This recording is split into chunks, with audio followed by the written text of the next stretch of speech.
انت تعرف ان في احتمال كبير ان سكار ما قتلش سيمبا بنفسه لما كان لسه شبل صغير لسبب معين. في شوية نظريات بتشرح ليه عم سيمبا ما قتلش الولد الصغير بايديه يوم ما قتل الملك مفاسا، وكلهم ماشيين مع شخصية سكار اللي شفناها في الفيلم.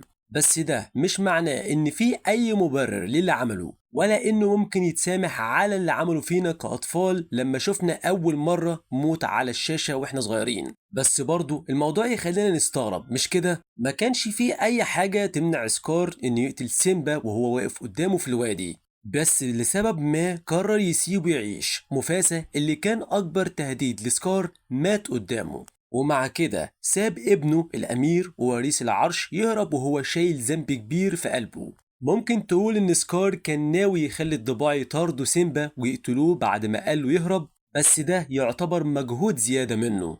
قبل ما نغوص أكتر بقى في التفاصيل، ما تنساش تعمل سبسكرايب شير كومنت لايك علشان خاطر ده كله بيساعدني ويدعمني، ويلا بينا نكمل. بدل ما يخلص عليه بنفسه في ساعتها، هو كان أسد بالغ حتى لو كان باين عليه الضعف، بس كان يقدر بسهولة يقتل شبل زي سيمبا. وده مش غريب في عالم الأسود، لأن في الحقيقة الأسد لما بياخد السيطرة على قطيع بيقتل كل الأشبال اللي مش من نسله. ولما عرفت المعلومة دي فضلت أفكر، لو سكار كان عاوز يبقى ملك لدرجة إنه يقتل أخوه، طب هو ليه ما قتلش سيمبا برضه لما شافه لوحده في الوادي؟ تصدق أو لا تصدق، السبب الأكبر غالبا كان إنه ما كانش متوقع إن سيمبا يطلع حي أصلا. سكار كان غالبا فاكر إن سيمبا مات في التدافع قبل ما يوصل ليه. مفاسا كان لسه يقدر يوصل في الوقت المناسب وينقذ سيمبا، وده غالبا كان جزء من خطة سكار من الأول. الخطة دي كانت هتخليه يضرب عصفورين بحجر واحد، وفي نفس الوقت يخلي إيده نضيفة من أي دم، ويبان إن اللي حصل كان مجرد حادثة محدش يقدر فعلا يمنعها. فلما سكار مشي ناحية مفاسا علشان خاطر يتأكد إنه مات فعلا، غالبا اتفاجئ لما لقى سيمبا لسه عايش وكمان بيتنفس، وده خلاه يتصرف بسرعة ويفكر في خطة تانية علشان خاطر يتخلص في النهاية من سيمبا. بس بعد ما الصدمة راحت، مش المفروض سكار يروح يدور عليه ويقتله فعلا؟ يعني لو فكرت شوية بمنطق سكار اللي دايما بيفكر بخبث وذكاء، ممكن تلاقي ان في اللحظة دي هو كان شايف نفسه بقى ملك فعلا، وكمظهر شرفي او رسمي انه يقتل طفل بايديه في اول تصرف ليه كملك، ده ما ينفعش ومش هيكون لايق عليه. ففكر فيها كده، سكار ما كانش ضد القتل، والدليل انه قتل اخوه مفاسا، بس دلوقتي بقى ملك، والملوك مش بيقتلوا بايديهم، دايما في جماعة صيد او حراس هم اللي بينفذوا الخطة او الكلام اللي بيقوله. انما سكار كان متعود ياكل من بقايا الاكل، وده بالظبط زي الضباع اللي دايما حواليه. وفي الوقت ده بقى شايف نفسه ملك، وانه خلاص مش لازم يتعب يا جماعة علشان خاطر يوصل لحاجة، اي حاجة عاوزها هيقدر يؤمر بيها حتى من اللي حواليه. وفي الحالة دي الحاجة اللي عاوزها كانت قتل ابن اخوه، وساعتها امر الضباع اللي دايما واثق فيهم رغم غبائهم ان هم فعلا يخلصوا عليه. بس السيناريو ده يعتبر اقلهم احتمالا، لان سواء ده يليق بملك او لا، ممكن يكون في سبب تاني اهم. بالمناسبة، عمرك فكرت لو سكار فعلا قاتل فعلي؟ يعني من النوع اللي فعلا يوسخ ايديه بالدم؟ لان طريقة ديزني في عرض شخصيته ما كانتش بتبين على ان سكار من نوع الاسود اللي بيحب يوسخ دايما ايديه بالدم، او نقدر نقول بقى في حالته مخالب ايديه.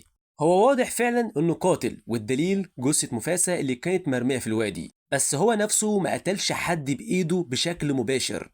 اكيد تصرفاته كانت السبب في موت ناس، وفعلا ادى اوامر للضباع بالقتل، وسبق انه خطط لفخ خلى مفاسا في خطر كبير. لكن على حسب ما ديزني ورتنا، هو عمره ما قتل حد بنفسه. حتى في كتاب الأسد الملك حكاية الأخوين اللي كان بيحكي قصة سكار، حاول يقتل مفاسا بس برضه ما عملش ده بإيديه. زي بالظبط الفيلم جهز خطة تخلي مفاسا يلاقي نفسه في خطر قاتل وخلاص على كده، وهو هيموت من غير ما يحط ايديه في الموضوع. في الكتاب سكار دبر فخ عند بركة المية وخلى مفاسا يواجه قطيع كبير من جواميس الكيب، وكان قائدهم يسمى بولما. مفاسا بصعوبة قدر يهرب ووقع الجواميس في وادي قريب، بس ده ما ينفيش ان سكار كان بيحاول فعلا انه يموته، هو بس ما كانش عاوز يوسخ ايديه بالدم. ولو ده كان مع مفاسا اللي كان بيكرهه من سنين، يبقى من غير المنطقي ان يوسخ ايديه بدم ابن اخوه الطفل، خصوصا انه ما كانش بيكرهه بنفس الدرجة، هو بس كان حاقد على فكرة ان ولادة سيمبا خدت منه حقه كوارث للعرش. بس برضه سكار كان عاوز يكون ملك بأي تمن، وكان ممكن يقتل سيمبا بسرعة ويمسح كفوفه كأن مفيش أي حاجة حصلت.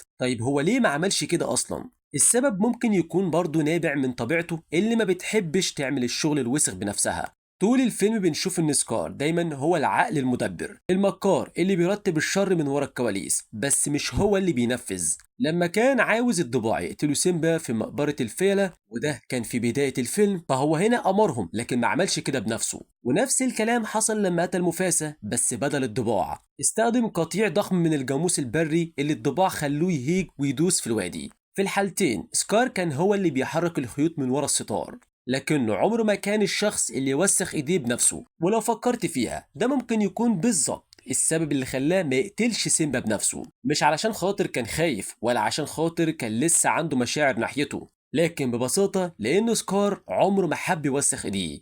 فبعد سنين من التخطيط والمكر بتاعه علشان خاطر يتخلص من أخوه الكبير، واخيرا وصل الوقت اللي حلمه اتحقق فيه، فما فيش بقى وقت او رغبه عنده ان يعمل حاجه بسيطه زي قتل شبل صغير بنفسه. بس حتى لو سكار كان ناوي يخلص على سيمبا بنفسه، ليه ما قالش للضباع يهاجموه في اللحظه دي بدل ما يدي ليه فرصه يهرب وهو مفكر ان موت ابوه ذنبه؟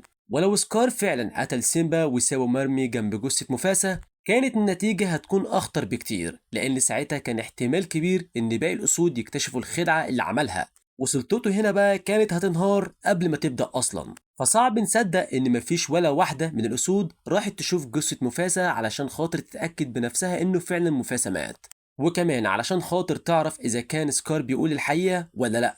صحيح إن الفيلم ما جابش سيرة الموضوع ده، بس من غير المنطقي نتخيل إن القطيع كله صدق سكار كده على عماه. وللواضح أصلا من أحداث الفيلم إن مفيش حد أساسا في القطيع بيثق في سكار، فبالتالي يعني مش هيصدقوا كلامه من أول مرة. فما ينفعش حد يدخل على القطيع ويقول الملك مات يا جماعة وأنا الملك الجديد، ويتوقع إن الكل يرد عليه حاضر يا مولانا خلاص إحنا مصدقينك. بس سكار كان محظوظ، لأن لو الأسود فعلا عملوا اللي المفروض يعملوه وراحوا يشوفوا جثة مفاسا، كانوا هيلاقوا إنه فعلا مات في تدافع. ولو بالصدفة لاحظوا علامات الخربشة على كفوفه الأمامية اللي سكار كان ماسك فيها قبل ما يسيبه يقع، فعادي جدا ان سكار يسيع عليهم ويقول لهم ان هو كان بيحاول ينقذه فعلا بس ما قدرش يمسكه، وده علشان خاطر الصخره كانت مزحلقه شويه او المكان كان شديد الانحدار، فكده كده هيعرف يتصرف وهيلاقي اكتر من دليل.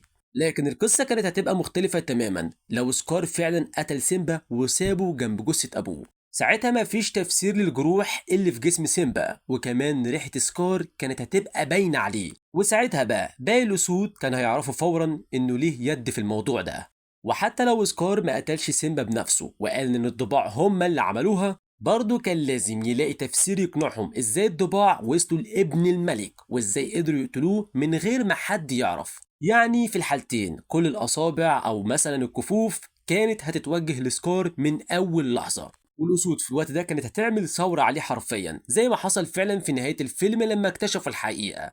بمعنى تاني سكار غالبا كان عارف إنه ما ينفعش يقتل سيمبا بإيديه، خصوصا مش في نفس مكان موت مفاسا، علشان كده أقنعه إنه يهرب بعد ما رمى عليه تهمة موت أبوه، واستنى لحد ما الطفل بعد شوية عن مكان الجريمة، وساعتها ببرود تام أمر الضباع إن هم فعلا يطردوه ويقتلوه. بس الحظ هنا كان حليف مع الشبل الصغير وقدر يهرب، وبسلسلة من الأحداث الغريبة قابل بعد كده تيمون وبومبا، واللي حقيقي من اكتر الشخصيات اللي انا كنت بحبها جدا، خصوصا الدبلجه المصريه بتاعت الممثل محمد هنيدي. في كل الاحوال هم هنا قابلوه وفعلا علموه المعنى الحقيقي للحياه، هكونا مطاطا. وزي ما قلنا كل ده مجرد نظريات، وسؤالنا ليكم بقى كالعاده، ليه تفتكروا سكار ما قتلش سيمبا بايده لما شافه لسه عايش في الوادي؟ هستنى رايكم في الكومنتات. ولو وصلت لحد هنا واول مره تدخل على القناه ما تنساش بقى سبسكرايب شير كومنت لايك علشان خاطر ده كله بيساعدني ويدعمني، واشوفكم الفيديو اللي جاي. سلام.